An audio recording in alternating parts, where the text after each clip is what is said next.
Hello and welcome to the SmackDown review. I'm Michael Sidgwick, joined by fellow Dudley boy Michael Hamflett to discuss everything that went down on Friday's show. But before we get into it, if you're a fan of this sort of thing, make sure to subscribe to WhatCulture Wrestling on Spotify, Apple Podcasts, Amazon Music, and YouTube for daily wrestling podcasts where we preview and review Raw, SmackDown, the show formerly known as NXT 2.0, Dynamite, Collision, pay-per-views, premium live events. We have wrestler interviews on occasion, roundtable discussions, we answer your burning questions, and we host a roundup of the week complete with a bloody good quiz, of course, on Wrestle Culture. Hamflett, SmackDown, broad thoughts. Well, my broad thoughts are, looks like you made it. I know you've been dying to get on the SmackDown review for quite some time. And as a thank you, I want to extend to you across the old blue bow. I'm not going to press the cinema button because this episode... People need it. All right. I'm happy for this, if you can find the button. Salute.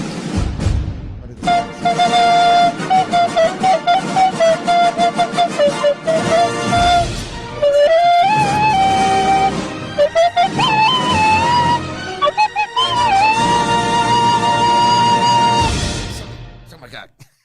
I wouldn't necessarily describe this week's episode as cinema, but I would describe it as family theatre, because should we pull back the curtain a little bit of what was happening at 8 it's going to inform a decent amount of my review, because I've got very little to say. In a really lovely moment of Dadley synergy, and it turns out symmetry, we both exchanged messages and pictures at 8 p.m. on the dot of us with our kids, excited, sitting down for W brand. It's one of the last times we're going to get this 8 o'clock start. First and foremost, I'm glad you got this at least once. It is pretty cool, isn't it? Like early evening, live fed on the old Netflix button, big telly. It's pretty good. I don't hate it. The idea of sitting down at a normal ass time, watching the Fed with the wee in to see if he's got a taste of this wrestling thing that has cursed my life, and I'll see if I can curse his in response. No, just the idea of, right, it's 8 o'clock. My body might actually let me get up at the late old time of 6:30 if I can just power through and watch all of it in one go. But no, it's nice to get the perspective of a younger viewer, i.e. the target audience. What do you think of this person whom this is directed at? And quite frankly, my son will inform a lot of this review. But no, it was nice. Here's Hamflett with his win. Here's me with mine. Let's see what they each think of the show. I love that my kids have locked all the way in on the big stars, making big noises with big fireworks. And as we learn, yours, very much your own son, going, no, not for me this, Dad. Right off the bat, right out the gate, one of my biggest icks in the world is adults pretending that their kids have certain opinions when they don't. It's the worst. When they don't. So I need to caveat that by saying, believe me or don't, when I tell you my son's insights into the world of WWE SmackDown, I'm telling you, these are real. I hate it so much when a parent pretends that their kid is really profound, and says things like above their, the level of understanding. But my kid did say the following things. That didn't happen to the year thing, kind of ate itself over the years, but the roots of it are in people lying about the kids online. Every single one was just, and he was 2, and he said, Mom, will the world ever be all just as one? And they didn't. They didn't say that. They probably cried and booted off and just asked for some sort of food. Yeah. And the telly on. Yeah. It's only ever that. It's only ever that. Yeah, my son I didn't catch him. He's got his own telly in his room now. Went up, I was like, just checking on him. Miss him now a little bit now that he's upstairs. Yeah. Door ajar. What is it? Is it the Fed I hear? No, it's FIFA. It's always FIFA or away days on YouTube. He likes away days. Football content is fast replacing football, I believe, in the minds of the young. That's how it feels from my end. Barely watches highlights. It's just content about football. And let's talk about some content about wrestling, which is certainly what this SmackDown was, because Cody Rhodes is spotted as SmackDown starts, as it always does. The stars are arriving and all that. Crowd's hot, you know the drill by now. It's this European tour, if absolutely nothing else, and this show could be described as nothing else. It's got the hot crowd, it's got the noise. Cody Rhodes comes out, it's the incredible response, as you can imagine. The crowd are singing along. It's not just the woes and all the usual stuff. There is a long, extended chant of Cody, Cody Rhodes, Cody, Cody Rhodes, and there's 3 hours to fill, so Road Dogg must just be jacking himself raw at the fact that these things take as long as they take. He asks London Warrior, God, want to talk about. That's what he does. And he wants to talk about John Cena. That gets a dueling chant, to be fair. Let's go Cena. Cena sucks. Kind of the familiar one. But then again, they go back to the Cody Rhodes singing it. Cena is the heel. Cody talks about wanting to wrestle him. Cena wants his 17th world title. And on Monday night, the two of them will be face-to-face once again in this same building, in this same city. Because why would Cena show up tonight? I suppose he's kind of doing the I'm always here. John Cena will just turn up when he likes type thing. And then before he can really go any further into that, because there's nothing else to say, Randy Orton interrupts and we get the same refrain from the audience once again. I am a bit of a sucker for this era of Randy Orton, but none more so than when he's in these European cities, the places that like have made his theme of all themes a sing-along one. Never in the walking down the long line of jizz entrance. I imagine people would. This would be like some sort of stadium anthem for doing. It's quite something, isn't it? The kind of over Randy Orton's become as the 20-year veteran. It's still weird a bit, but I'm kind of sucking into it now. He does really well at soaking up the responses, and he basically he Ms. Wikipedia's Cody Rhodes as one of the only guys in kayfabe that probably should. Yes. You know, they were legacy together. He kind of brought him up from nothing. You know, there were different times in their career where they wanted to do something stupid, but ultimately what they've done together is kind of changed the game. Says he's super proud of Cody. Remembers him breaking in, busting his balls, but he wasn't happy, and it took even bigger balls to go and do what Cody went and done. You'll recall, of course, Sidge, that he single-handedly changed the business. Just him on his own. Hell of a book about that. I believe you called it The Cody Rhodes Story, did you not?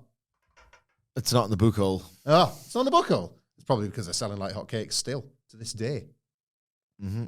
Unplug it. Becoming All Elite, the rise of All Elite Wrestling, in many ways the culmination of my life's work. It depends how many words you want.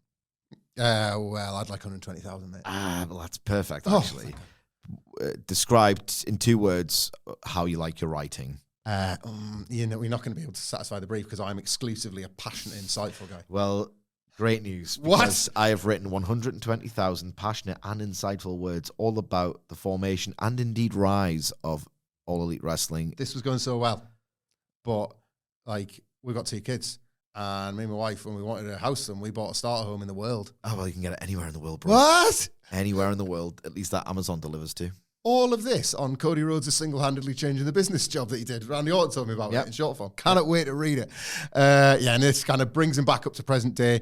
Orton talks about how he even survived like things like the Hell in a Cell and the WrestleMania setbacks to bring him to where he is here. And that's why he loves Cody more than anyone he's kind of worked with on the way up, and why he feels a certain disdain towards the way John Cena has decided to treat this situation with Cody going at WrestleMania. I got to be honest, a little frisson of excitement I did not expect when I thought about Cena and Orton on the other side of the tracks one more time. It's going to bore the tits off me on the night, but I got something there.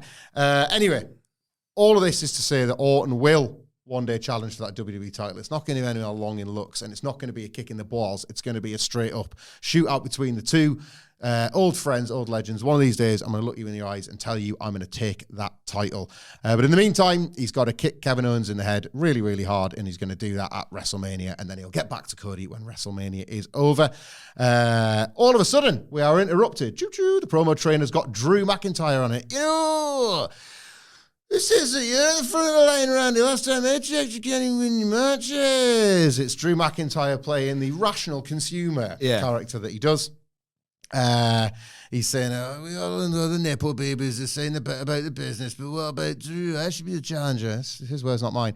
Orton hasn't done anything to justify the title shot. All he's done is had months on the shelf. And as for Cody, he should have listened to Drew when Drew was warning him about the likes of John Cena.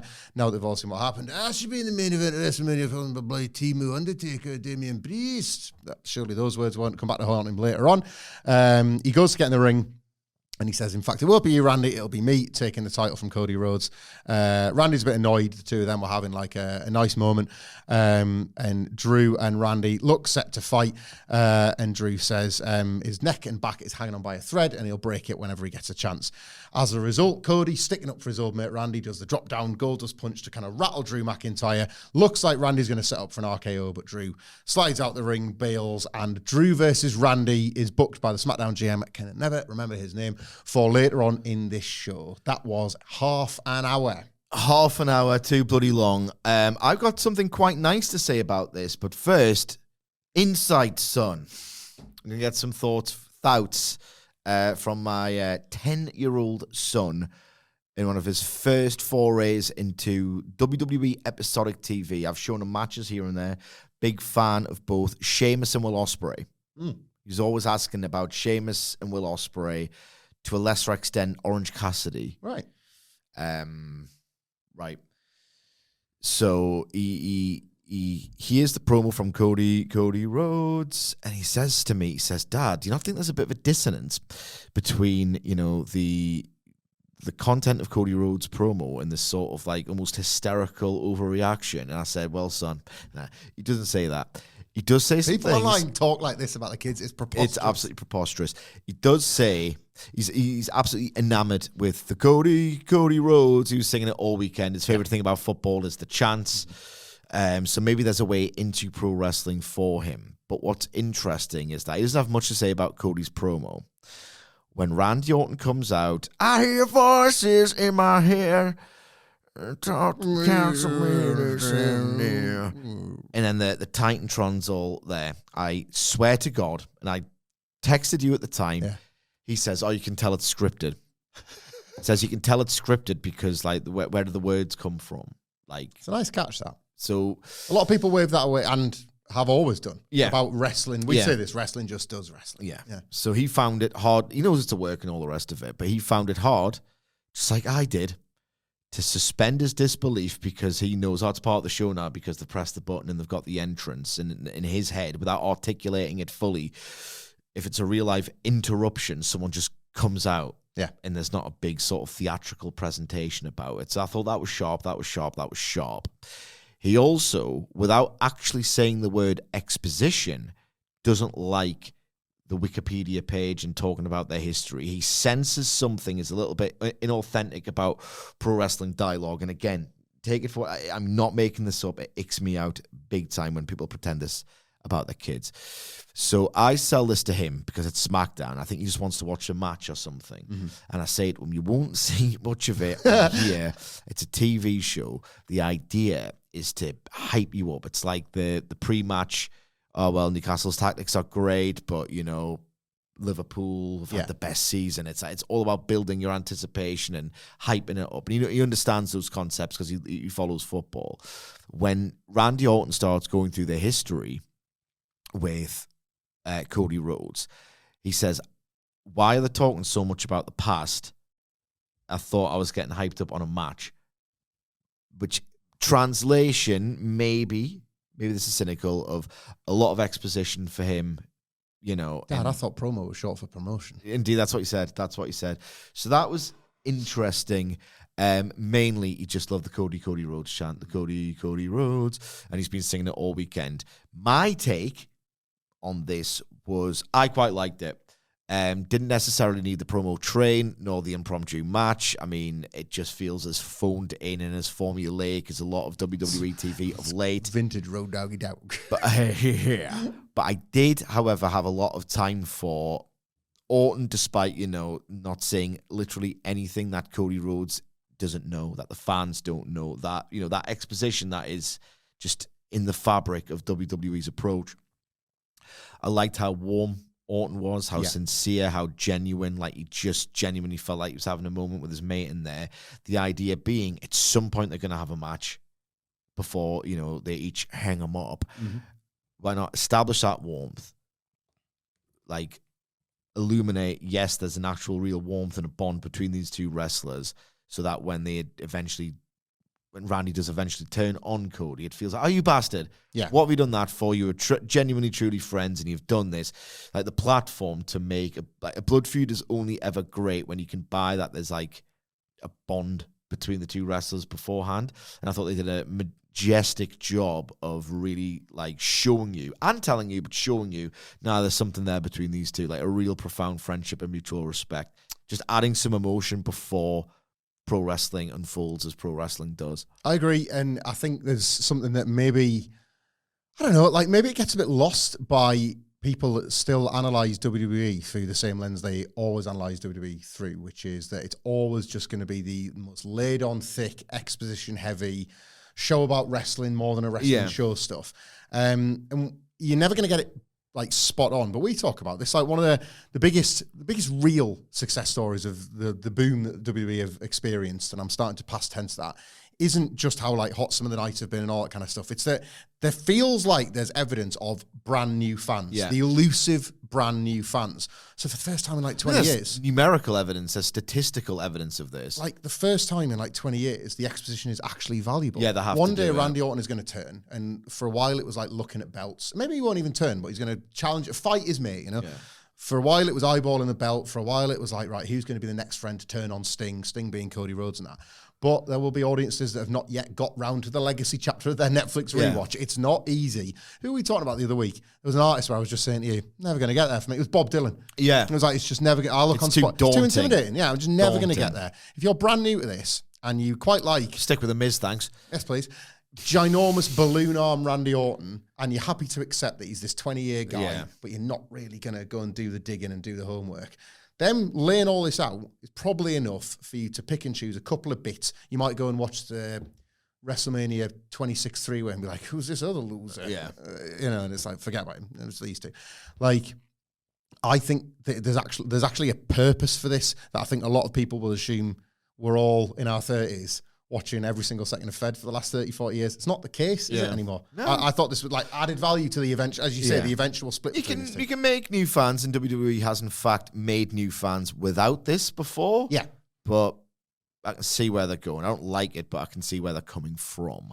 By the way, total contrast, like House Sidgwick and House Hamflett, my boys who have become just absolutely addicted to Royal Rumbles, like my Joshua, my youngest one, who's going to come out next, like after Drew? It was like, and I'm thinking I would much rather this 3 hour promo SmackDown Road Dogg wants to book, like because the promo rumble. Everyone was so hot. It was like, well, who else has got something to say? Come on, you get your ass out. What else you got? What else you got?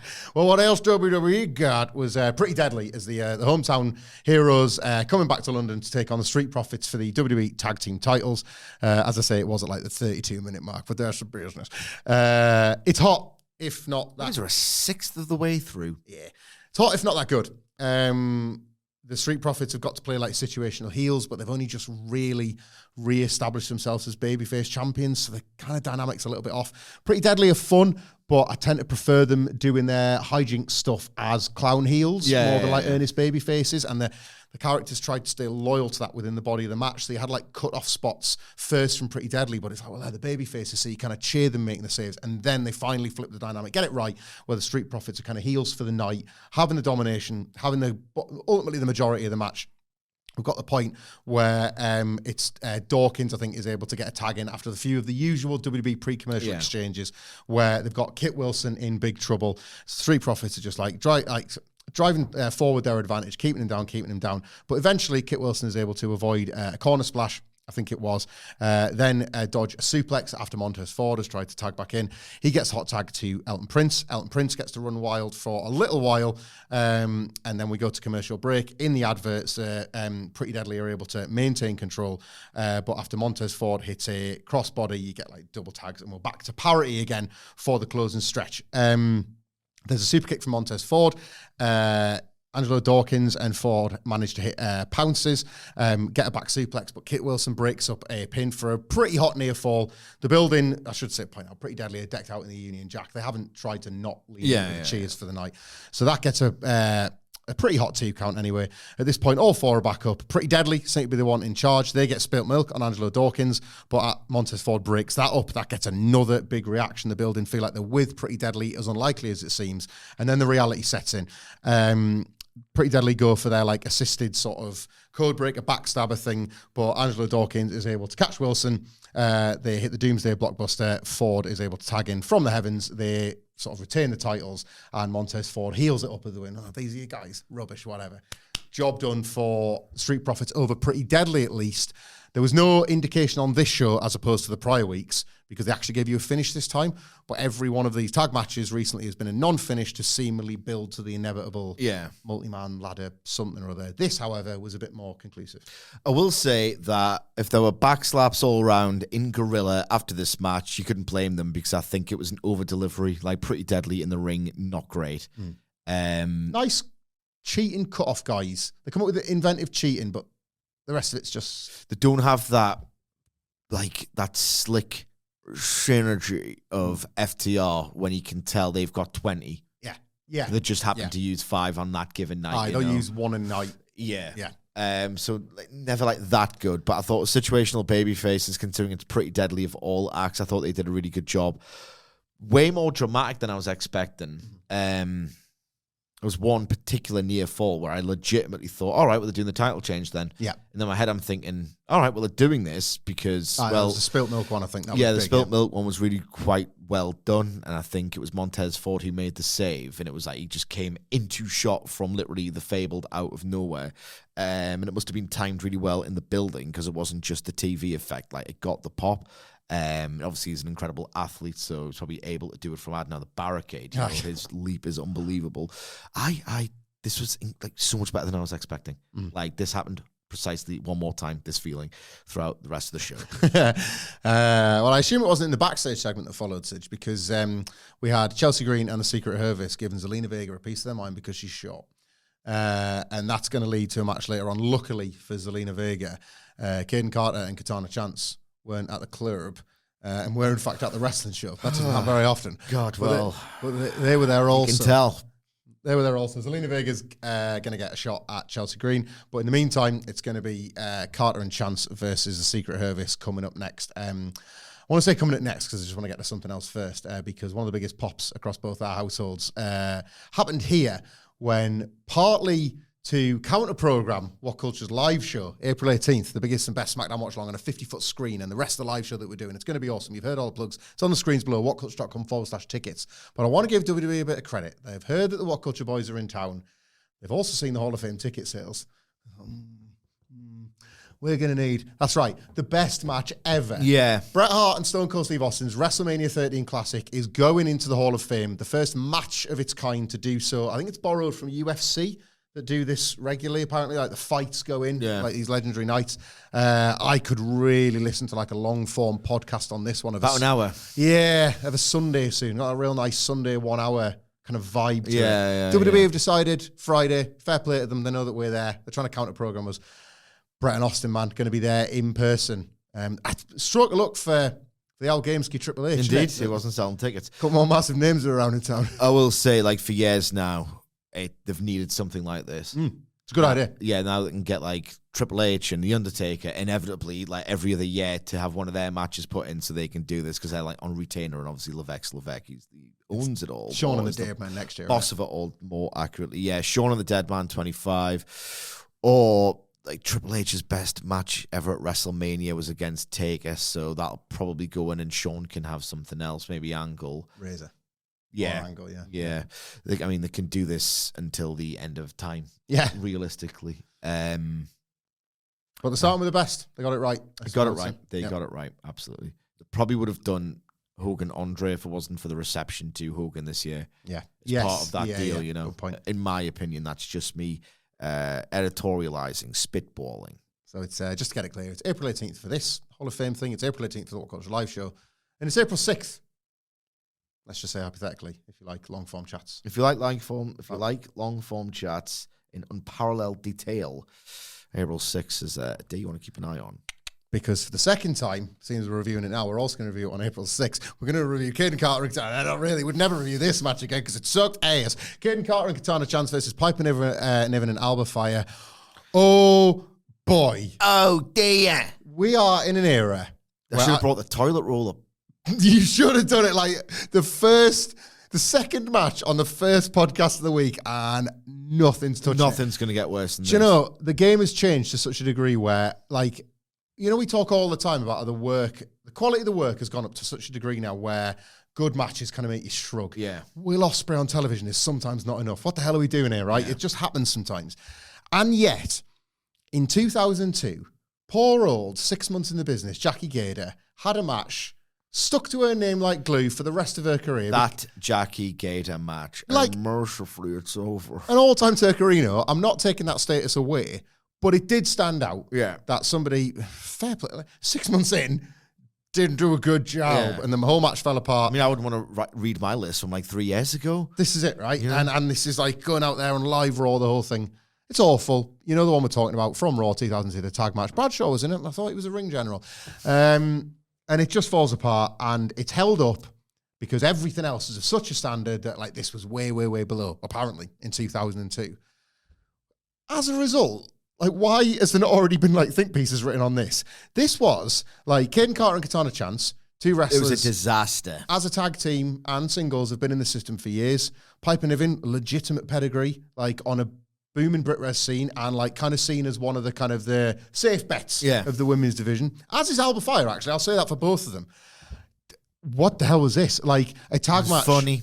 A tag, like just to what, like I could recap it, but ultimately what this ultimately was a series of like constructed set pieces that were thought through like far too much to such an extent that it seemed to throw off the talent as they were trying to execute. People were literally frozen in place. Oh man, the fans with no idea what to do. Fans started chanting "Stand up if you hate Tottenham," and I saw the audience getting a bit of grief. But like, this was one of those occasions where I was like, I know these European crowds have just sometimes had fun regardless of what happened in front of them. I think they kind of had a right to have some fun for the ticket price, but this was bad wrestling. This was bad. There's a point where I think Niven is preparing to do a senton. She's supposed to break up a cover. And for whatever reason, I mean, you can't even begin to fathom what's happened, let alone explain what each wrestler is thinking here. But she's kind of like, get out the way. So I think the idea is she wants to break up the cover, but either Chance or Carter needs to get out the way. So she inadvertently like sent on her own opponent. Wrestling science that, because if she sent on the one on top, she's going to get Alba Fire below as well. But you gotta play the game. Yeah. But the idea is like, get out of the way. Get out of the way now.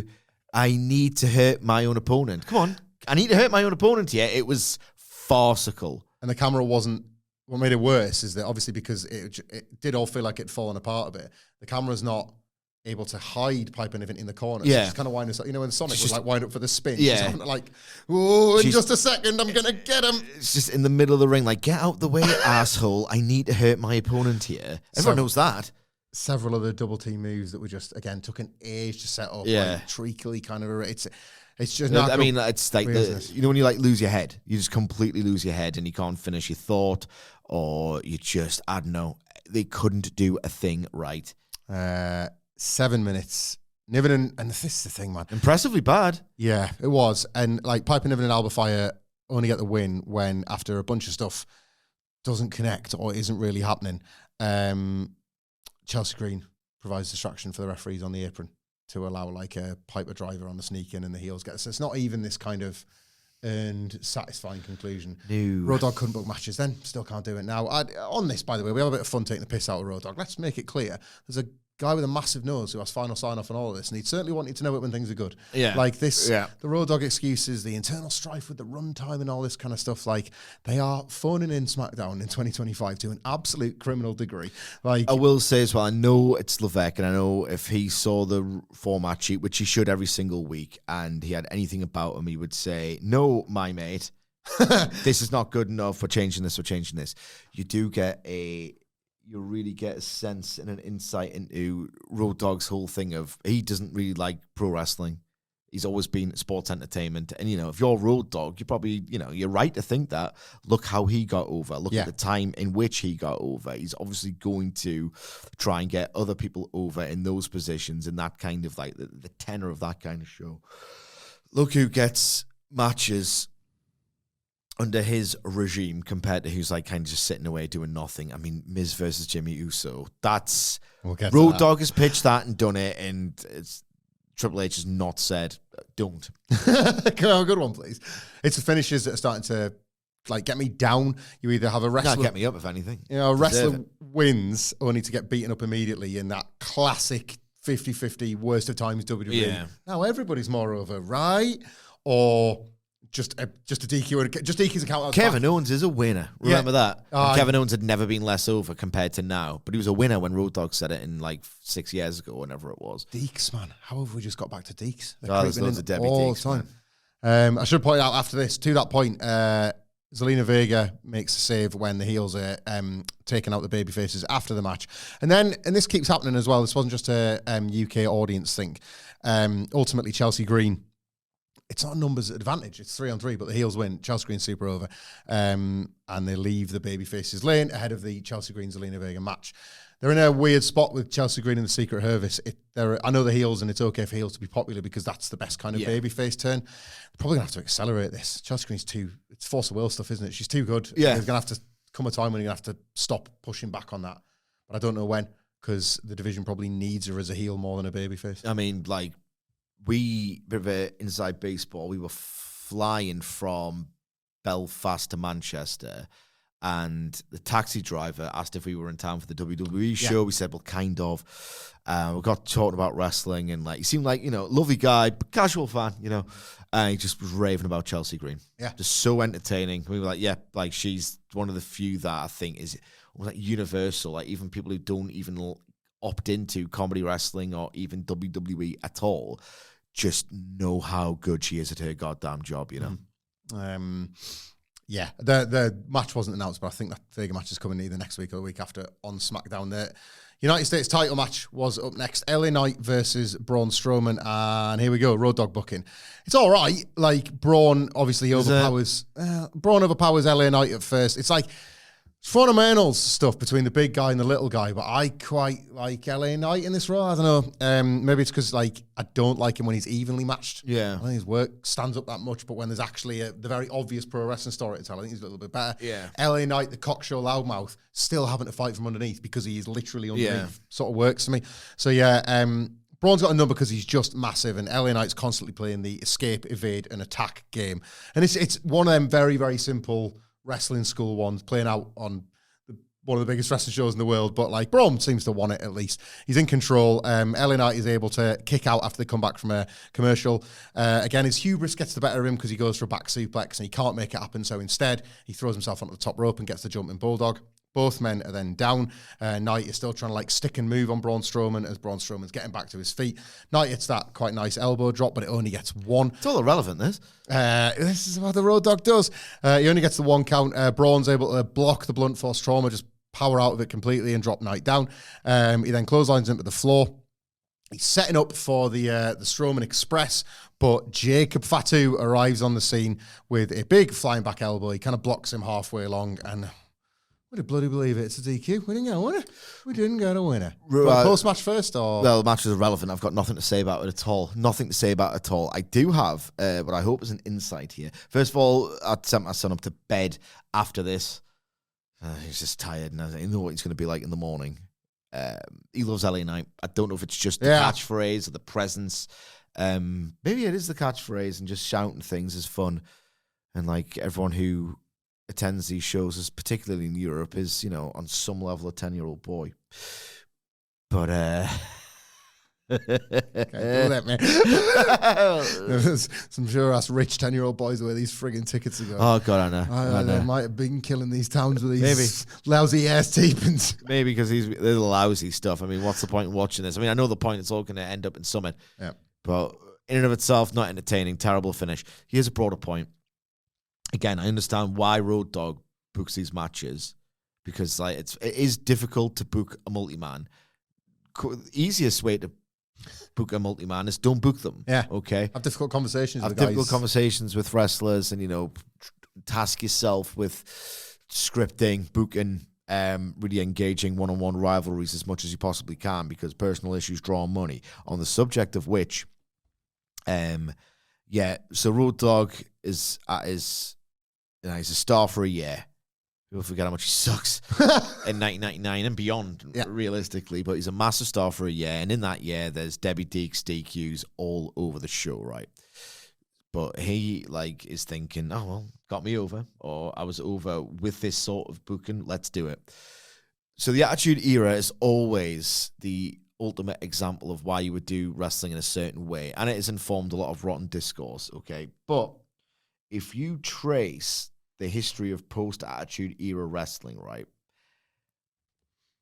You go from Attitude Era to Ruthless Aggression, and I really have struggled to convey how much I think that it should just all blend into one. A lot of the Ruthless Aggression era, it was a thing they said for 2 weeks. Why that took hold, I have no idea. Was sort of tonally and format-wise identical to the Attitude Era. In fact, a year like 2002 with like Katie Vick and a lot of like HLA.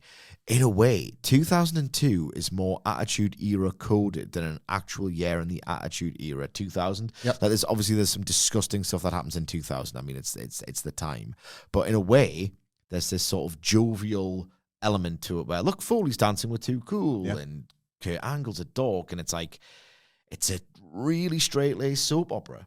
Yeah, like a lot of it with like the love triangle, like there's an irreverent, almost joyful tone at times to 2000. The belt matters. The top start. So what I'm getting at is when everyone says, why don't they bring back the Attitude Era, the Attitude Era, the Attitude Era? Guess what? They did after the Attitude Era formally ended in 2001 for about 6 years. Mm-hmm.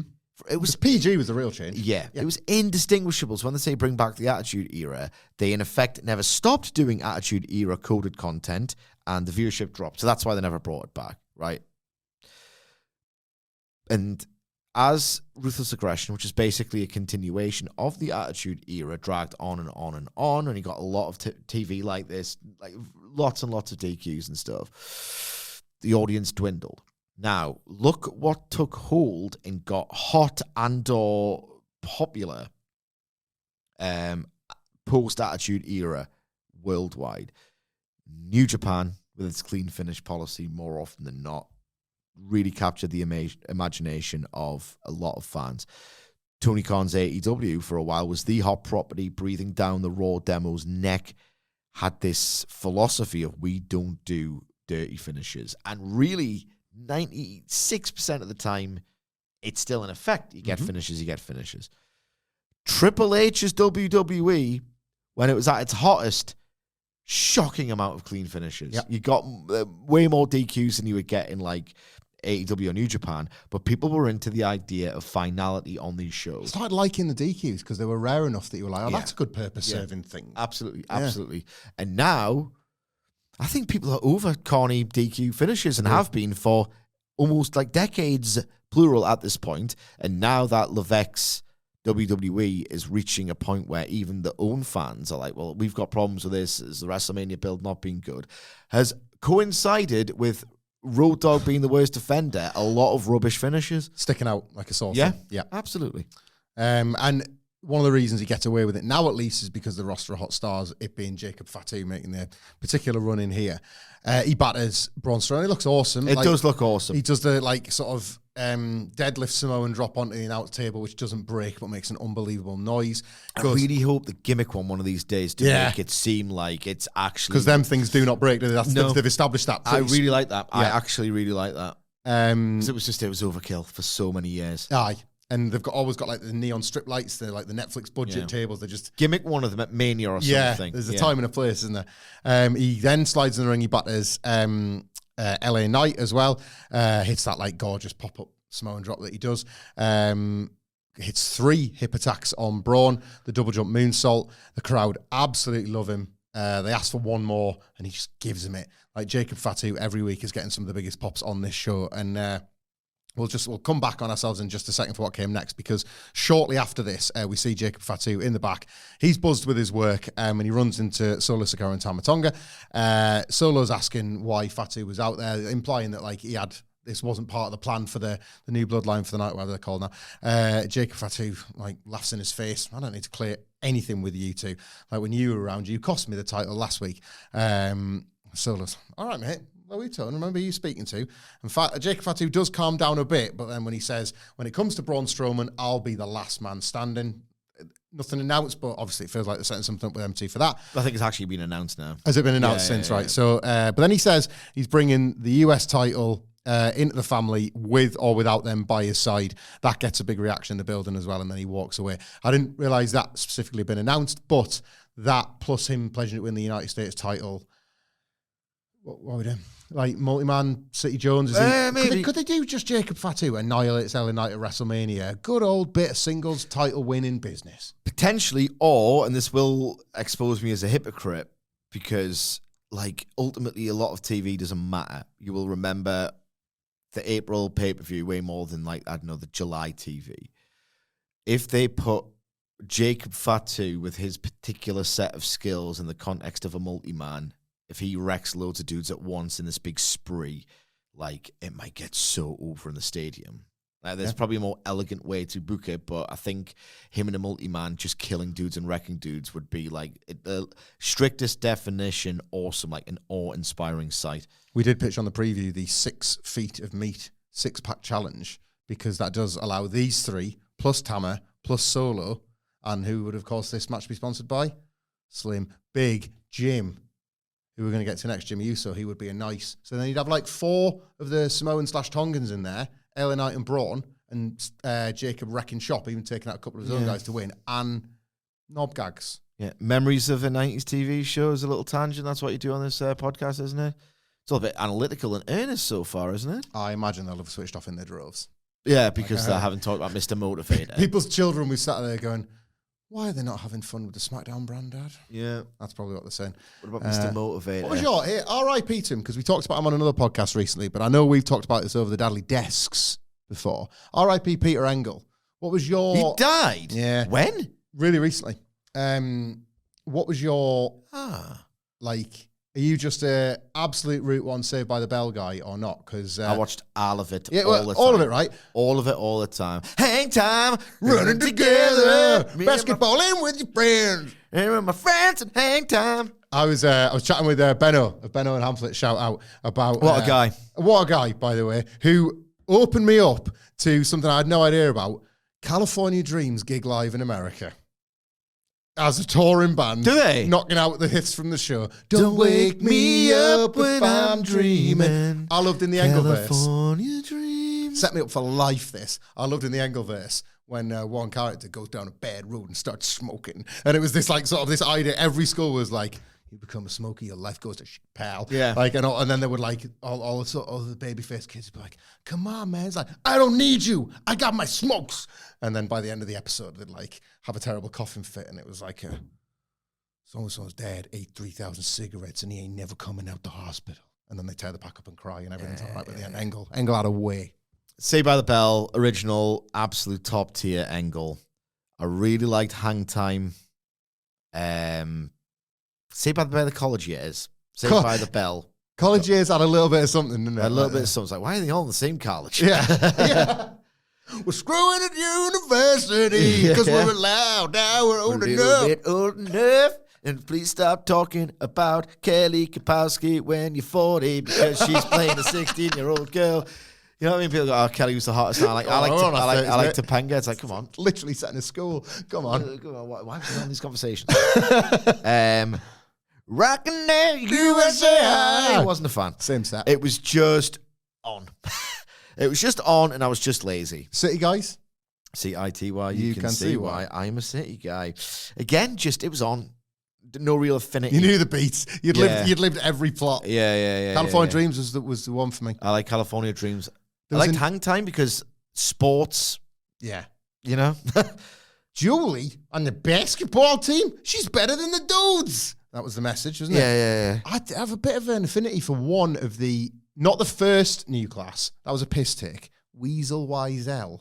Come on. I think we just want to try and chase the Screech dragon. After the Screech pop. There's already a Screech there. It was a bit like sort of, it's honestly like sort of a wrestling thing where like we need to get out the shadow of, it's like AEW like recovering after Punk. It's like AEW the new class ain't working. Just move all the way on. There was a new class where there was no sense of like a like for like set of people. I'm like, you're right, you're keeping the Bayside flame burning.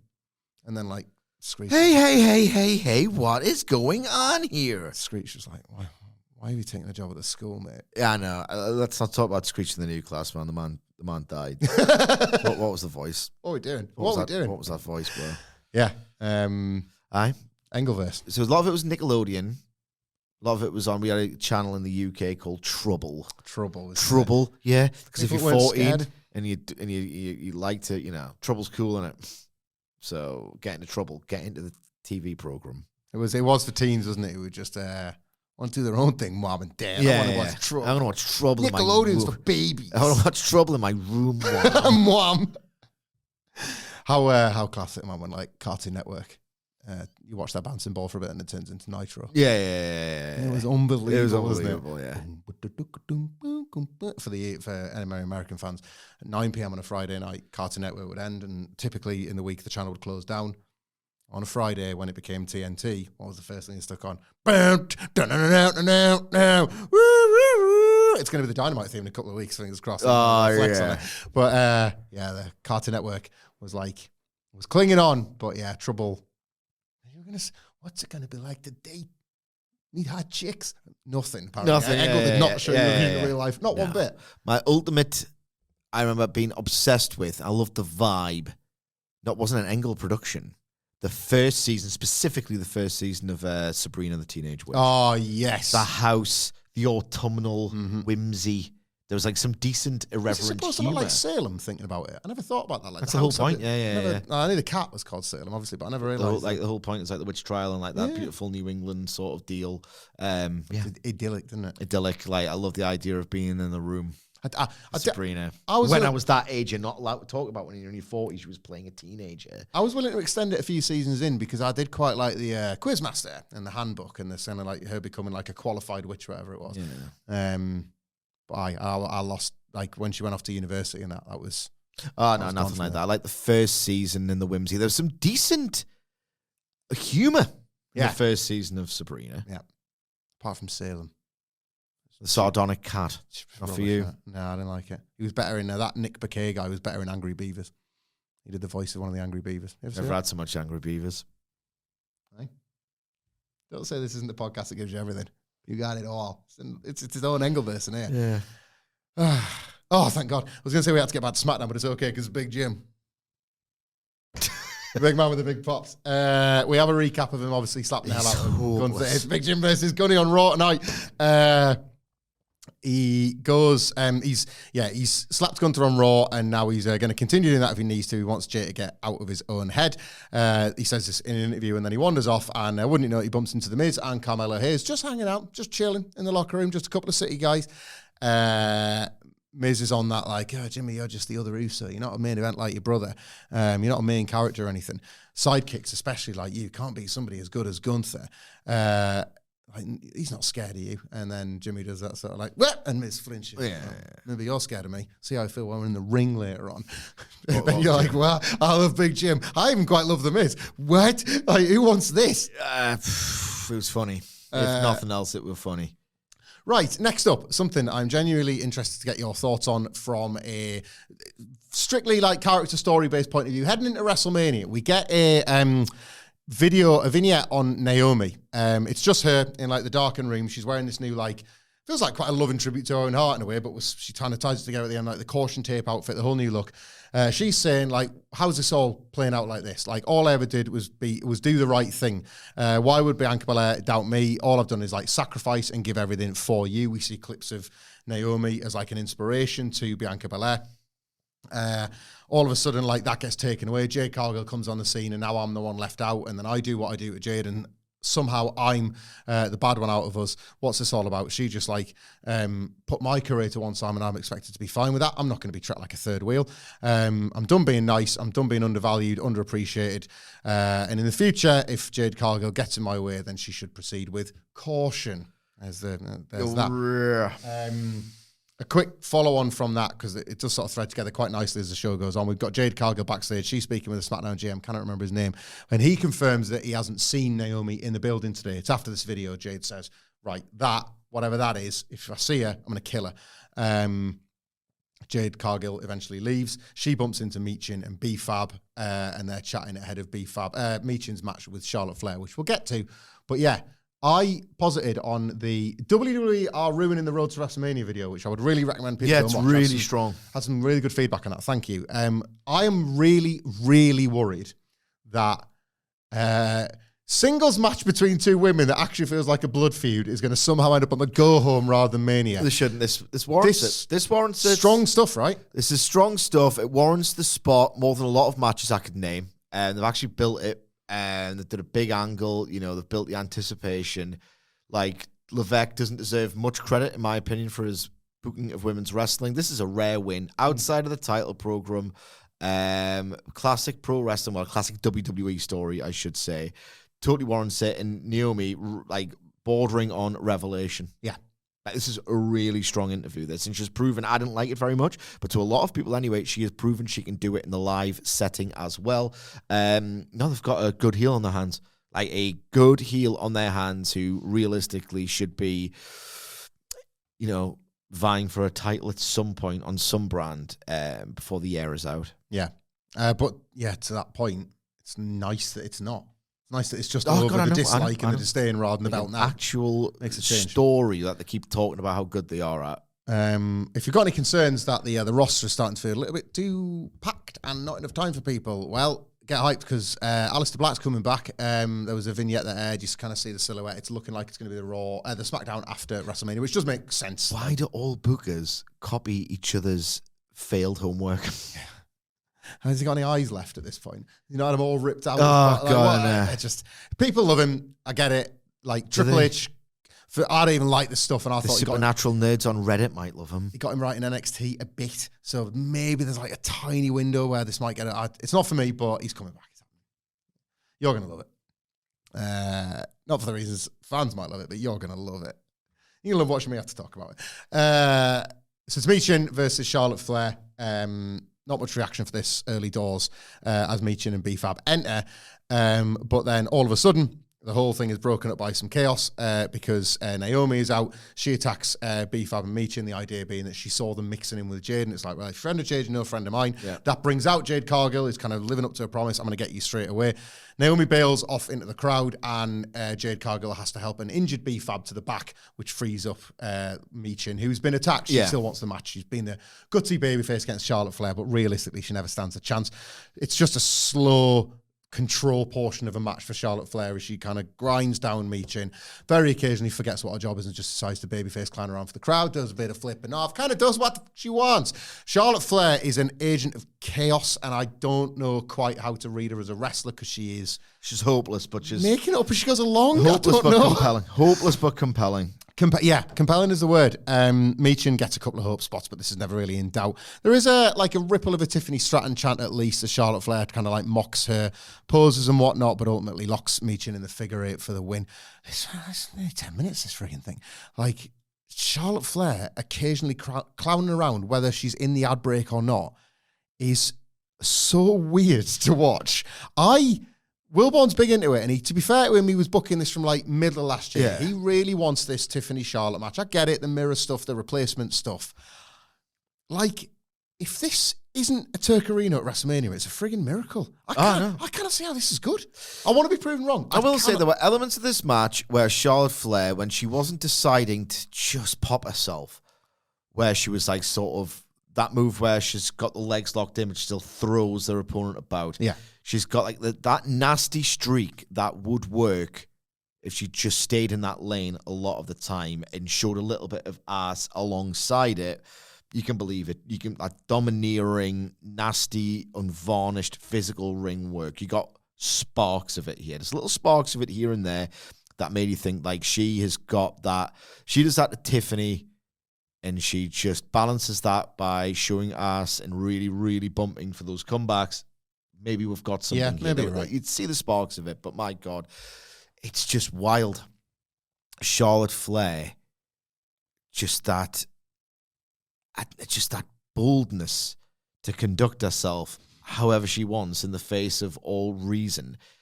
Because she's calling out there, so you know she must be saying, "No, I want to fart around a bit, mate." Well, yep. No, it's very, very it's that 2025 mindset. I almost gravitate towards it as a heel to really resent of, do you not know what you're doing? How can you be so bold and transparent with it? Do you not know that you can be questioned on this and you just proceed to do it anyway? It's a very 2025 mindset that I see in all facets of life, and I hate it because there's nothing you can do about it. I don't know. I don't think she's doing it on purpose. I think it's just this thing that she does because she's Charlotte Flair. In its own way, it's irrational, it's dumb, it makes no sense, but it's detestable. And I guess that's ultimately at the core of what she needs to be doing. In a world of no real heat, you got to find it somehow, haven't you? I hate it. Yeah. She's in that ring, but I find it compelling. Well, to that point, in this world, if you're in a certain, you can just do what you want. She goes out and she does stuff, and people hate it. And following this match, it was basically retcon City Jones. This was, quite interestingly, to anybody that's never thought about how the business works, or maybe new to our podcast, because we'll tell you how it works, Tiffany Stratton. Congratulations on making it this far. Tiffany Stratton basically cut a promo in which she explains what promos are for to Charlotte Flair, the 14-time world champion, because they have to fix the face-to-face last week. She says, Charlotte, you always want to talk. Well, I'm the one that's got the microphone, so I'm going to talk. You're the one that's actually got something to lose at WrestleMania. And based on what you said last week, if I lose, I'm just a 25-year-old rookie with a year on SmackDown. But if you lose, you've just lost to somebody who can only do backflips and is just a blonde-headed knockoff. You haven't thought through how this is going to work out. And at WrestleMania, I'm going to walk out of Vegas as women's champion. Let's be real here. This wasn't like great work from Tiffany. We've seen like some strong promos from Tiffany Stratton over the years with NXT and WWE, but it was necessary because last week needed fixing. Yeah. You've got to explain A, why what Charlotte Flair was doing was just actively bad for business, and B, why the babyface has got to get their agency back. Yeah, if you sort of approach this in that really sort of like limiting, I don't know, who had a good night and does this mean they're in a good position on the card? Tiffany Stratton has emerged from this with a degree of credit. Like, they've done one of the most route one tedious analysis she has emerged from last week's episode, the one we're reviewing anyway, of SmackDown, with a degree of credit. Like, a better night for her. Mm-hmm. You want to do the most dry approach possible. Yep. Speaking of dry approaches possible, Randy Orton versus Drew McIntyre next. They have a big old strong lockup because they're big guys. It's all very, I don't mind it. They're playing to the crowd they've got, I suppose. It's all very sort of... Again, totally pointless. 10-punch pantomime stuff at first where Drew tries to powder, Randy Orton gets the advantage and stuff. There's quite a nice spot where Randy Orton does the thing where he likes his suplex onto the announce desk, and then the fans are asking for one more, and you can see them call it on the fly. And it's just quite sweet, isn't it? Like, let's just give him everything we're prepared to give him. So, like, Drew's having to sell the back, but then he kind of gets the advantage back on the floor with a thumb to the eye, throws Randy into the ring post, and he's got the advantage. They're back in the ring, and Orton's managing to make his comeback. It strikes back. It's super, super basic, but it is mega over, to be fair to them. Drew gets the big headbutt, the Glasgow kiss, and he gets 2 off that. He hits the chin lock as they go to the break. We come back from the break, and Orton's making the fight back. They're having a chop battle. Randy Orton hits some clotheslines out the corner, gets a snap power slam. He's starting to power up as if he started to get himself ready for the RKO. Drew manages to counter with a neck snap over the ropes, but Randy Orton counters back that with a draping DDT. Orton seems ready to go for the RKO, and then he looks down the aisle, and quite menacingly, to be fair, it's not the music hit or anything. Kevin Owens is just halfway down, just staring dead into the eyes of Randy Orton. Randy Orton's looking at him, kind of considering whether or not to go for him. Owens sort of lurches ever further forward. It's not quite your typical distraction finish, because rather than it being a roll-up, rather than it being a roll-up, it's actually the Claymore. Drew does hit his finish to get the win, but it's still a distraction finish. Still a rubbish finish. Yeah. So he's won clean, ultimately, but it's because Owens is out there. After the match, obviously, Drew sort of slips away, and Owens goes to drag Randy Orton to the announce table. It's going to do what appears to be a package pile driver on the announce table, and at least a cool tease and a possibility of, to your point about the table breaking, they're always planting seeds for WrestleMania, potentially. But Randy's able to get free, does that sort of CM Punk leg sweep, so Owens takes a hard back bump on the table. Owens rolls off the table into the floor, and Orton spies his opportunity. He's going to go for the punt, but Owens over the barricade into the crowd, scarpers. Couple of things on this one, DOGG. Number one, this was yet another, this is a finish from the worst era in WWE history. Thanks, Road Dogg. Number two, Naomi scarpered a segment ago. Tighten up. Road Dogg's terrible at his out job. the same corner of the building, by the way. He is terrible at his job. Road Dogg can't put a finish together to save his life.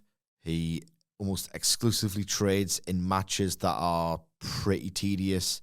They were pacing this as if they were going 25 just to do a TV distraction finish. There was just this what are we doing? What a waste. I just feel like my time is being wasted watching this program. And disappointingly, I guess, if you want WWE to succeed, Owens Orton is as classic a pro wrestling build as you can get. And they've told it well. And obviously, given the level of talent involved, they've performed it really, really well too. This was a pretty dire, phoned in, is this anything plot development for what has been, I was going to say, one of the better built singles matches at WrestleMania. One of the only singles matches at WrestleMania.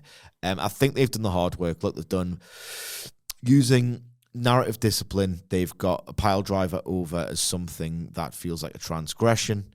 And they've done a decent job of murdering Kevin Owens at the Rumble so that it's fine. He didn't get buried in that program with Cody at all, even though I don't think it hit its ceiling realistically.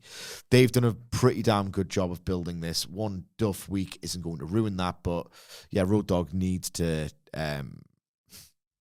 lock in. Yeah, we'll say that. We'll say that. Did you see Kevin? He's hopeless. Yeah, he's rubbish at his job.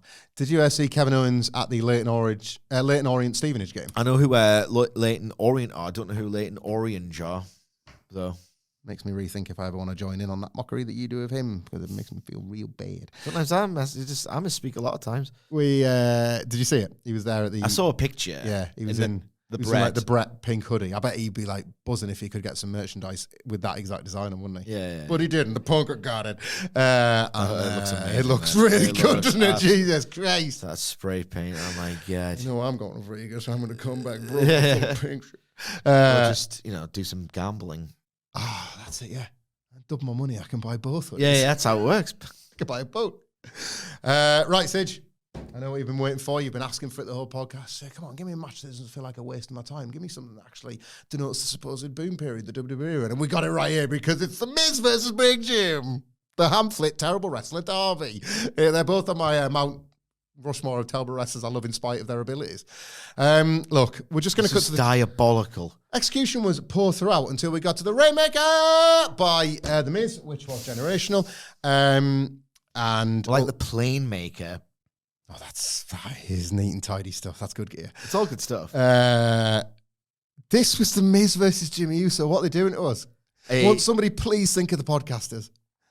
Jimmy wins with the Uso splash. He's going to kick his ass tonight. He's not, but don't gloss it over. Everything was bad in this match. Jimmy Uso is thrashed. Yeah. Can barely move in there. The Miz. It's funny that there's never been a better time for them to be tags, the Usos. Yeah. I know.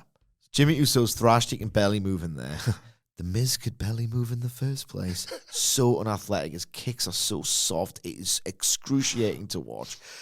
There's two really big moments here. One is The Miz doing a Rainmaker. That's got to be, I'm convinced, he's yucking it up with the lads backstage, knowing, look, I'm as surprised as anyone else that we've made it this far. Not only am I not very good at wrestling, I know it, and I know not to bother trying. What's the funniest move I cannot do very well that's going to annoy people? Is a bet. Yeah. Do you think that how many engagements is the biggest tweet burying this going to get? Right, okay, well, you can get the Denny's, the IHOP.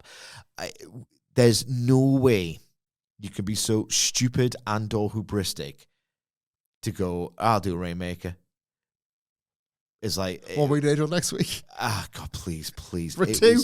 It was awful. It looked pathetic. There's also a spot where the worst kind of wrestling move is, who got hurt? Who got hurt there? When the commentators go, I don't think either of them came out of that. Jimmy Uso just kind of jumps into Miz and spins off him, and then they both just do a flat back. What? Yeah.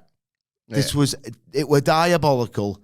The fact that this and the tag match happened on the same show and WWE is in a hot period, it beggars belief. It was so poor, weren't they? Like, really poor matches. Terrible stuff. Drew and Randy knocking out, to your point, the first 5 minutes of a 20-minute house show match that only ends up going 7. Like Braun and LA Knight being the best of a bad bunch that gets no finish before they really get into the meat of it. We are fast reaching a point, right, of, on the subject of the Miz, that 2016 Talk and Smack thing, where when there was just a dearth of anything anywhere, that gets jumped up. I thought he won we've sort of talked about I thought he won the title in 2010 on merit, genuinely. I was a Miz guy in 2010. Yeah, he did well. I mean, I still would have went with Punk. Oh, God, yeah. But you know what I mean? But whatever. We are fast reaching the point in the main event as evidence of this, where because the wider program is so terrible, that one good thing, or that one thing where good individual performances elevate pretty questionable material, is getting talked about as if it's this amazing thing. As a result, it's because of bullshit like this. There is a post. Oh my God. Why aren't more people talking about how bad this is? I think, and I look forward to these conversations because we'll have them. We're brave. Ruddy bloody brave. I think there was like a 2-week window after WrestleMania where, and then I think another one. The grifters will turn if it becomes the monetizable thing to do. Well, I just feel like between that, post WrestleMania and the SmackDown going back to 2 hours are two very clear markers to me where you establish basically as many new names as you want. You've got loads that can go in your system and some of the people you're bringing back, even for short-term gains. I should point out there was a Ray Phoenix, I think I've missed it somewhere, Ray Phoenix video I had tonight. He's debuting in the All-State on Friday night. That's a pretty cool bit of business, isn't it? He's going to run across the top rope and suddenly it's going to be allowed. And for now, at least, that'd be awesome as well. They announced these Ray Phoenix Phoenix brothers, so they're not shying away from the fact that eventually they'll bring it together as a team. But it's cool that they're getting stereo singles pushes. Like, there is a roster that allows you that, like, reset of the rejig of the pieces over post WrestleMania and then SmackDown going 2 hours. Do it. Yeah, do it. It is time. Do it. Drew McIntyre's like, it wasn't I won the match. I'm going out for the pint with Lewis Capaldi. We're going to the pub because we say pub in Britain. You guys in America only have bars. Well, let me tell you a little story. Pubs are goated, but so are your bars. Like, we love sitting at a bar. I love sitting at bars. Sitting at a frigging bar is great. It's great. Pubs are class. Sitting at a bar. You don't get a lot of that in pubs over here. Sitting at the bar. God damn. But anyway. The best times of my goddamn life was sitting at the bar. We did that in Belfast to do it, didn't we? The tables are pretty full of the pub, and it's like, well, there's 4 there. Yeah. But Lewis Capaldi, Lou and Drew, go on the pub. But Drew walks out the back door, and Damian Priest is there waiting for him, basically. He jumps him. A pretty good brawl. Cool visual. Yeah, this is cool. I like this. Pretty good brawl, all this. They're having a fight. There's a table that obviously is a wrestling table, but doesn't look like it. They kind of go through. Drew's able to briefly make a comeback. They fight onto a car, and then Damian Priest hits the South Heaven onto Drew, onto the windshield. Real glass. He's climbing the clay. Is that anything? Is that a river in Scotland? Is it? Climbing the clay. Climbing the clay.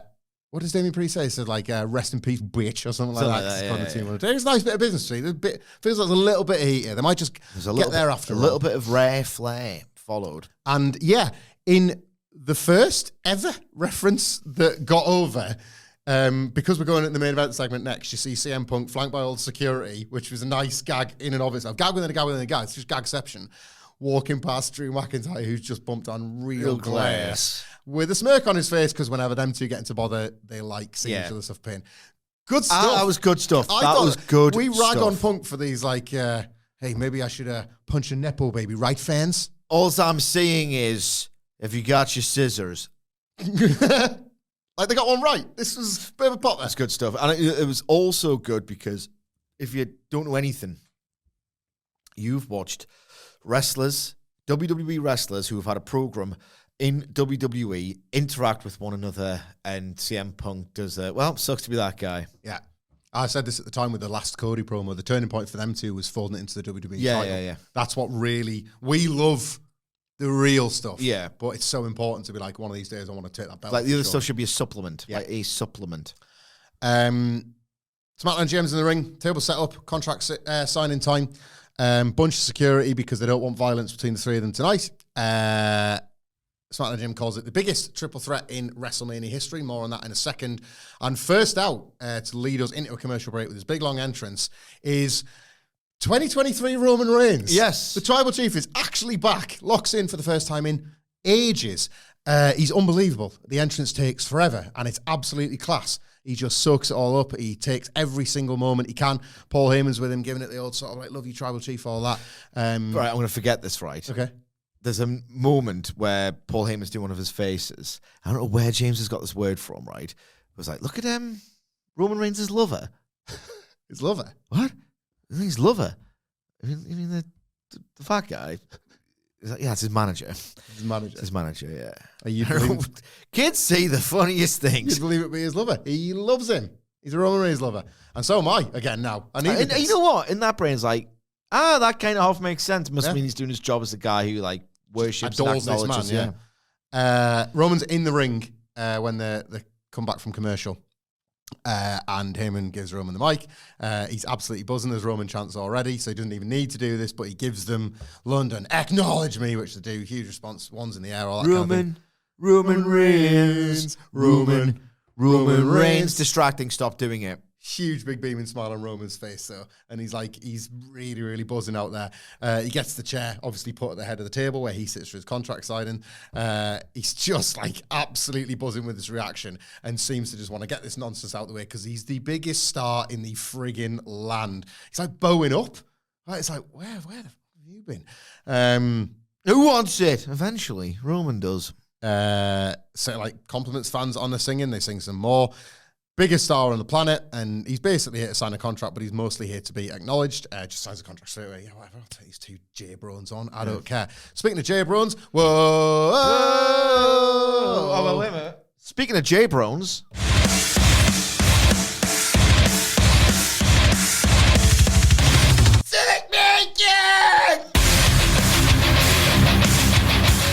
They all sing it. London are singing it.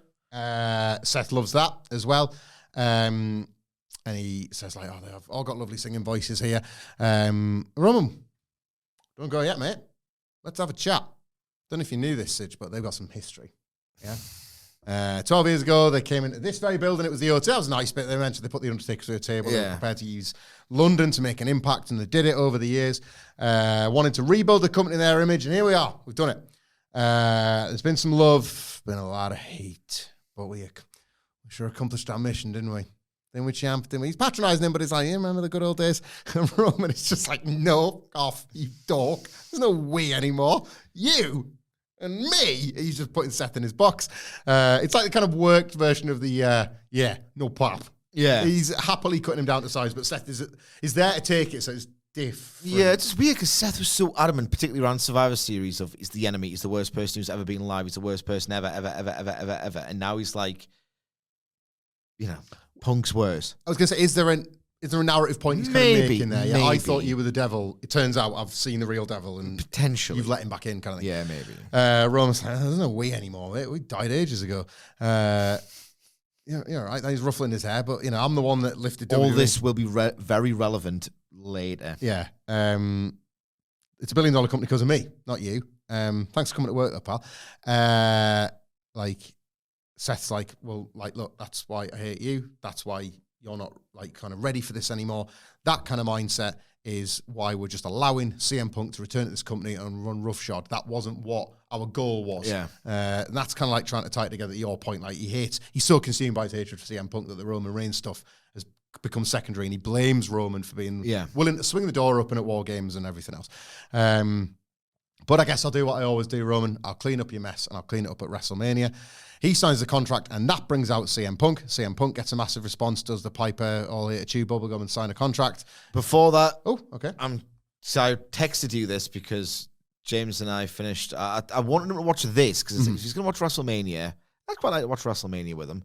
Then this is one of the matches that we'll get over in the building. So I'll revert to mine in your DMs to get the direct quote from my son about CM Punk.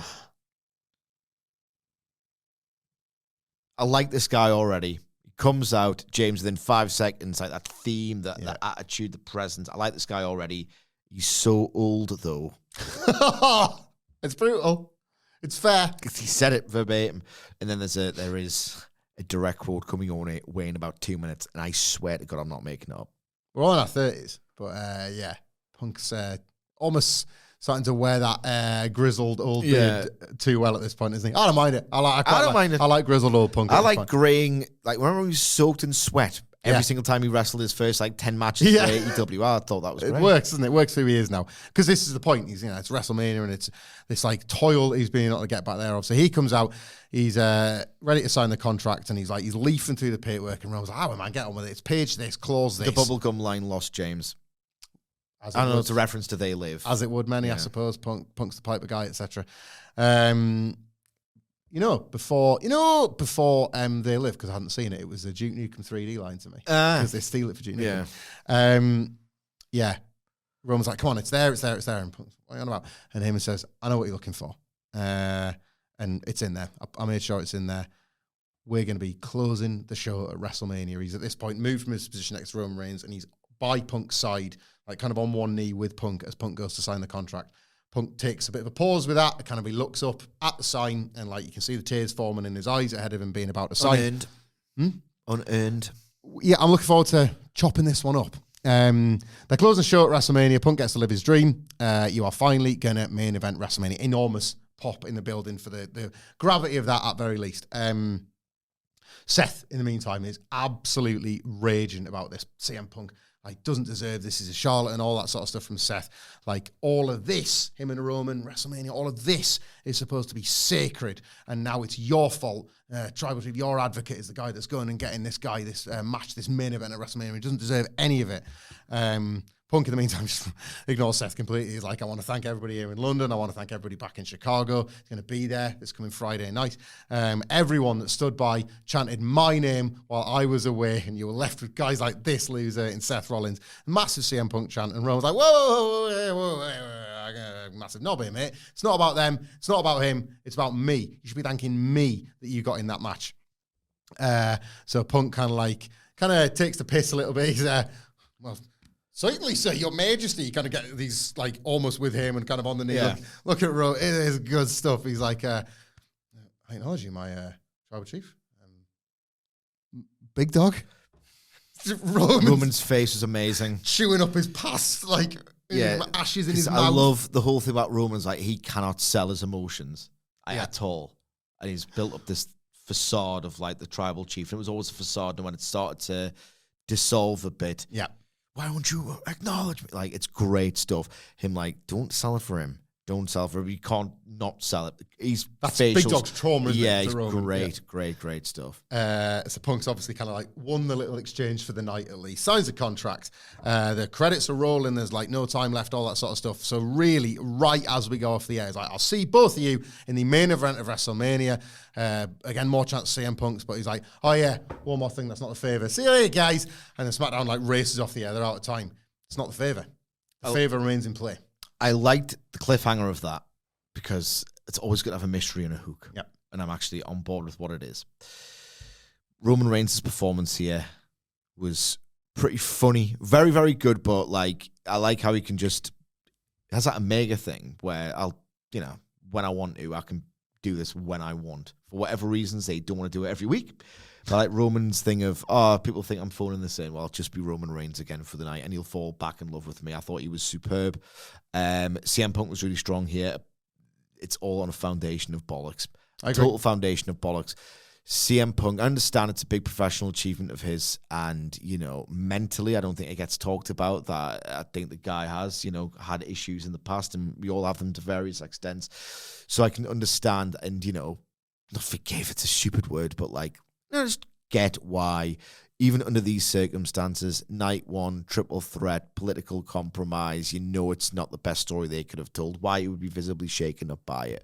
But at the same time, it just felt like he got little broed by Paul Heyman here. Little broed, and I think they've just it's just been a big mistake to do this. He should have worked Gunther. That is my thing. Jey Uso, no. And on the subject of the Rumble, it might mean the 2025 Royal Rumble matches plural, considering Rhea Ripley can just be a spoiled child and sign a contract, and Paul Heyman can apparently just do a favor, which isn't even what CM Punk wanted, burying it all the more.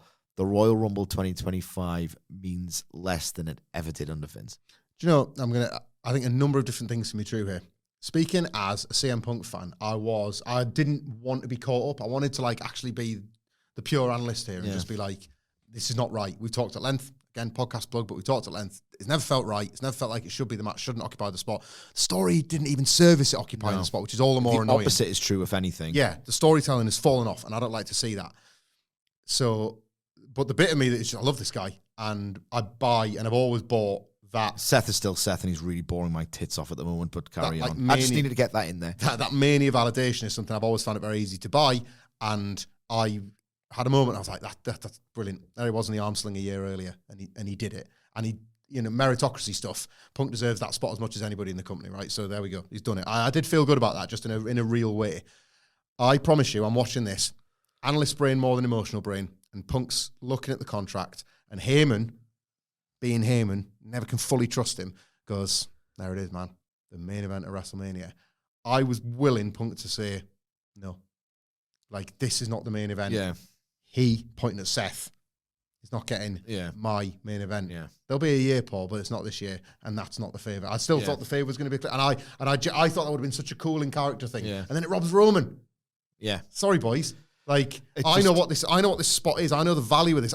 There's a quick bit of discourse on like how every wrestling feud should just be a blood feud, and main event at WrestleMania isn't a prize. What are we doing here? It is. I actually F off. It is a prize. Like, I buy WrestleMania in the majesty of it, and I think that is a prize. And I think it's okay for wrestlers to aspire. I mean, you've got to get used to it by this point. Is my that as well. Yeah, but like, to me, the main event at WrestleMania is as good as a belt, and that's how you should receive it if you wanted to submit to the fiction of this. And like, I like that as a device at this point. WrestleMania is 41 years old. We're all in our 30s, but WrestleMania is well into its 40s, right? I like that as a device, and I think it is okay for characters to simply be emotional at getting that spot, ultimate career validation, whatever, however you want to call it. I think that would have been such a cool device to use against Roman and Seth, and have Punk have the power to take that off them for all they've done to each other. And that would have been that 2023, 2024. Jesus Christ, the Fed is so confident in itself at the moment. And they didn't. They went route one. What annoys me is that this specific story is premised on the idea from the Royal Rumble that they all screwed each other out of the opportunity to get into the main event. So for them to be the main event, it just completely undermines literally the story as on a foundation of total bollocks, right? Yeah. That I didn't like. The little brewing of, you got your main event. It's not because... Thanks, Dad. Like, narratively, it makes no sense, but you're a big star. I don't hate the idea of the main event of WrestleMania being the goal necessarily as much as some people, but in this context, I don't think it works at all. And more to the point as well, like, how cool would it have been if this just goes on, I don't know, 5th out of 7, and you get like maybe a little cool down match between this and Cody Cena, and it just them selling it as it being so surreal that 3 stars they'll pretend about Seth. 3 stars of this caliber aren't in the main event of WrestleMania. That just tells you that, this is what we do. We're only just getting started. Yeah. How big must this be if these 3 guys aren't even in the main event of WrestleMania? Lack of confidence to me. Yeah, they should have just owned the fact that how cool is this theoretically that this could not be the main event. The last thing I want to say on this is, I swear on the lives of everybody I love that this is true. I swear to God. Because this closing thing with Punk and Roman, who are, Seth is, I don't know, deliberately on the outside or just this third wheel and he can't not put him as the third wheel. I don't know. But Punk and Roman, big dog. Roman's face. It really feels like that's the match. This is the core conflict. This is what we should be doing. My son, and I'm not lying, I'll swear on everyone's life who I love, says, no one cares about Seth. I swear to God that happened. No one cares about Seth. And I just... James, can I tell you about Bobby Fish for a second? Yeah. And I just get the phone out and I text Hamflett that immediately and he's got the receipts. Where's the lie? Yeah, it's it's set now, and I guess at least they're heading to Chicago next, so you would imagine that could, like, the right week to announce it in that regard, because you imagine it's going to be a furnace for welcoming their WrestleMania hero. They've kind of at least absolutely set that right, So I mean, that was elevating, really, really, truly flawed, like the opposite of correct almost. Yep. But I had 1 or 2 great individual performances in the main event segment. Really cute gag involving real glass that got over.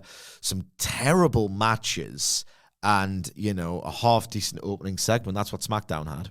SmackDown review. It's got all this and so much more.